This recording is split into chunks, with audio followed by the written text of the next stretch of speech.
I have a book problem.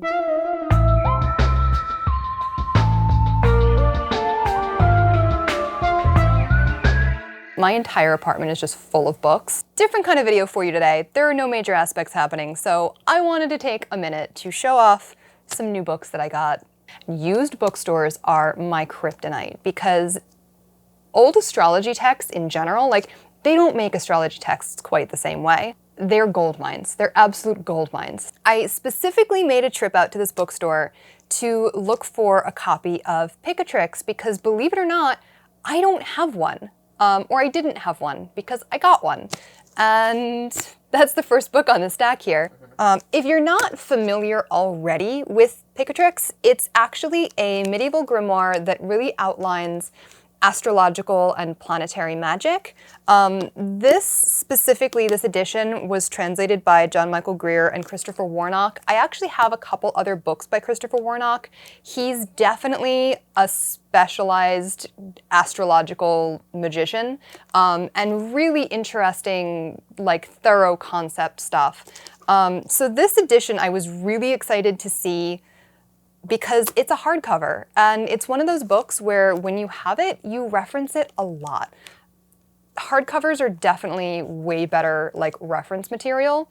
I know that this specific edition also comes in a soft cover, so I was really excited when they had this copy. The only thing I will say is that some of the fonts drive me a little crazy. Like, I don't know if you'll be able to see, but a lot of the fonts are in this, like, strange italicized serif, which is fine, time and a place, but not for most of the book. If you are at all interested in planetary magic, astrological magic, I absolutely wholeheartedly recommend you pick up a copy of Picatrix. It's a classic. You really can't go about that kind of work without some foundation in it. While I was there getting that book, I found so many other amazing books, and I couldn't help myself. This one I'd never seen before. This is Astrology, Psychology, and the Four Elements, and it has a lot to do with Jung, obviously, and his work in astrology. They reference it. They don't really, like, go into super detail about his experiments with astrology, but it's all based on his archetype theories and relating that to elements and signs. This is specifically for psychologists. It even says in the subtitle here, an energy approach to astrology and its use in the counseling arts. But this is definitely for, like, therapy and psychologists. I'm really interested to read it, though, and, like, kind of figure out where they were getting at this, because a lot of what I do as far as consulting as an astrologer is helping people walk through situations in their lives and personality traits that they may not find desirable and figuring out ways around it. So astrology, I feel like, has kind of become its own therapeutic method. I'm not a doctor, I'm not a psychologist, I don't pretend to be, but I am really interested to see the interplay in this book specifically. So I maybe will update you when I do read it and let you know. I was so excited about this. This is just called Have We Met Before? Karmic Chart Comparison, a guide to past life ties. It's about synastry and some really specific synastic aspects that you can find into people's charts. But most excitingly, this is like a really small press. This was published in 1982 by, I don't even know, it doesn't even say, but, like, usually you'll see books like this when specific groups or, like, foundations will put out their own materials. So this is incredibly specific, and synastry is one of those things where a lot of people ask about it. Anytime you talk about love or relationships, people want all the information downloaded immediately. So I am excited, especially because there's a lot of asteroid aspects talked about here. Vesta, you know, there's a whole chapter about Juno and Vesta. So I am very excited to put this into play. I also found, talk about very small press, things, this book all about lunar nodes. It's so old. It has this like weird either like sun discoloration or like nicotine discoloration. But this is another one that's all incredibly specific, put out by, the American Federation of Astrologers, which actually I think is what AFA means at the bottom of this one. So these were just very small batch publications and just to supplement, working knowledge. This specifically is new concepts in lunar nodes. So I really enjoy texts like this because it really focuses in on one specific thing. And there are times where you'll have someone's chart where like, that node is the key to unlocking everything. The more you can tell someone, the more help it is to them. So every time I see things like this, I instantly snap it up. Also, they were $4 a piece, which is an incredible value for the kind of information that you get out of things like this. Continuing on nodes, I also found the Node book, which is by Zipporah Pottinger Dubins. I've seen her name before. I've never had to say it out loud, so I'm not sure how to pronounce that one. I apologize. But this is another like super specific book, and this isn't just about lunar nodes. This is about all the planetary nodes. So when you get into like really specific astrology, every planet has a node that affects the chart in some way. And we talk often about the lunar nodes because they do have this very karmic effect, especially transiting, but we don't really talk about the other planets. So I'm really interested to learn a lot more about those. I've been doing this for a while, but I mean, you can never learn too much. And things like this, I think, are really, really great if you're just kind of looking to like supplement what's already working for you. Then we get into this book about Pluto. This is Pluto, The Evolutionary Journey of the Soul, Volume 1. There's more volumes. I don't have them though. Maybe one day I will. But this is by Jeff Green, which is another name that you'll see pop up often in like older astrological texts. This is a really old Llewellyn book too, so this is much more mainstream. But Pluto, I think, is one of those planets that we really don't give enough credit to. Outer planets are generational. They stay around for a long time. And I think that it's kind of common to just dismiss the sign that an outer planet's in. Obviously, aspects are always important, the houses they fall into. But Pluto specifically does have really big implications for how someone heals through trauma, how someone approaches their shadow side. It is a very Jungian planet, so every time I see things on Pluto, I instantly snap them up. Pluto is also one of those planets that in my own chart is incredibly dominant, and it's taken me a long time to be okay with that fact. So things like this also are as much for me as they are for my practice. Shoemaker's children, often I don't look at my own chart the same way that I look at someone else's. So things like this, are as much about helping me understand myself a little bit better too. And that's also why I picked up this book on Jupiter. This is by Alan Leo. This is a much older book, I think, older rather than the Pluto book that I just held up. This is, 1973, so this is older. Jupiter is another planet that, while I talk about it a lot, and obviously it has huge effects on the world at large, I don't give it as much time as I should in studying. Jupiter, as a Sagittarius, Jupiter becomes a very dominant planet in my chart, and I don't really pay it too much attention, which is sad because it does a lot of great stuff.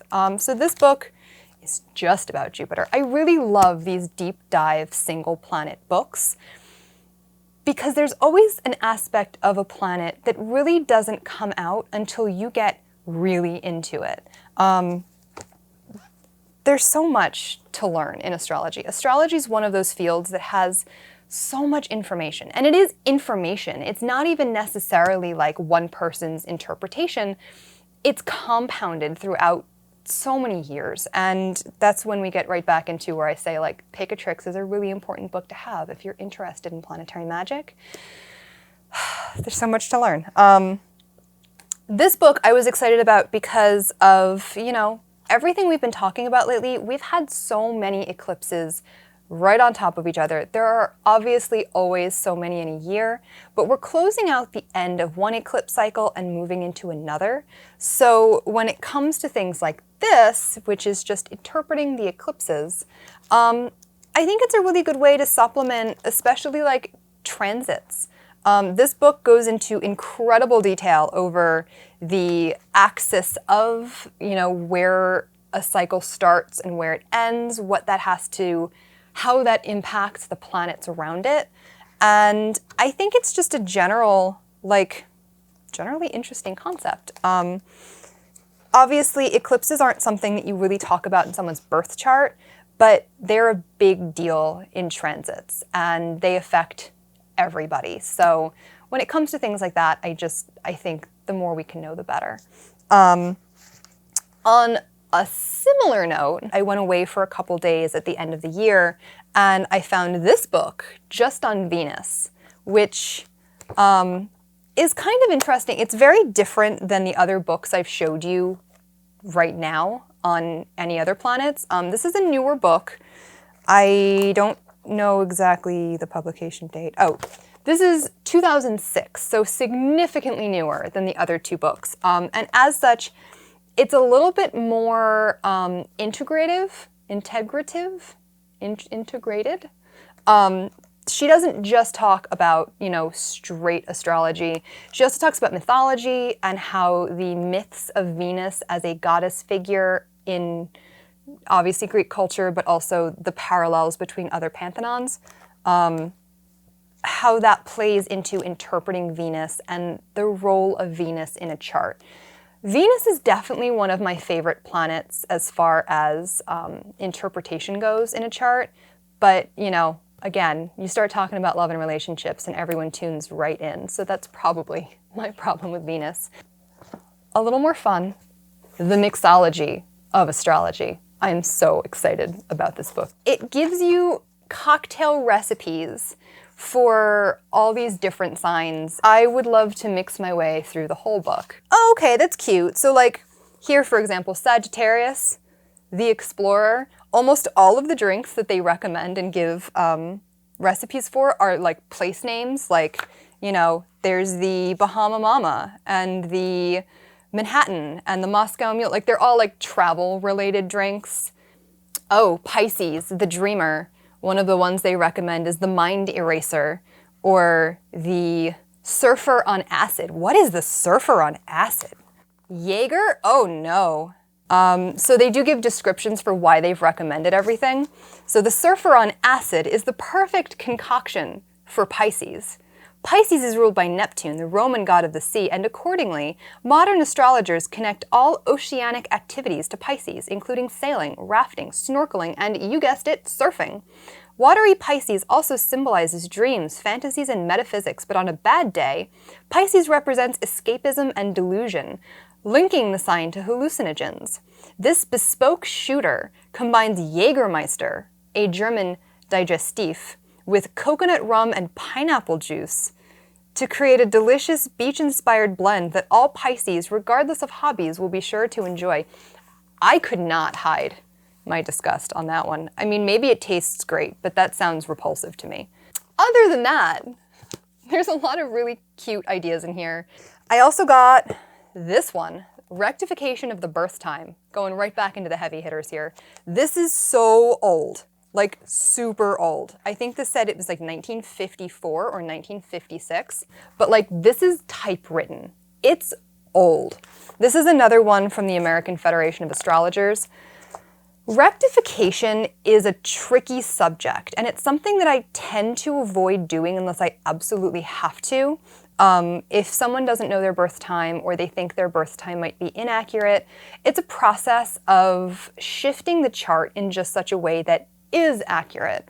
I'm making it sound a little bit like guesswork, but I promise it's not. There is a science to figuring out when and how someone's chart might be accurate or inaccurate. I also picked up this one. This is Myths to Live By. It's Joseph Campbell. This actually goes much more into detail about how to implement mythology in your daily life and, you know, much more of a psychological bent to it. This I'm really excited about. So this book came out a few years ago, and it's kind of always been on my wish list, but then my husband bought it for Christmas, and I'm very excited to read it. It's about the impact that the occult had on the music industry, specifically in the 70s. There are so many musicians that were so into the occult, and a lot of people just don't really realize how much that affected their music.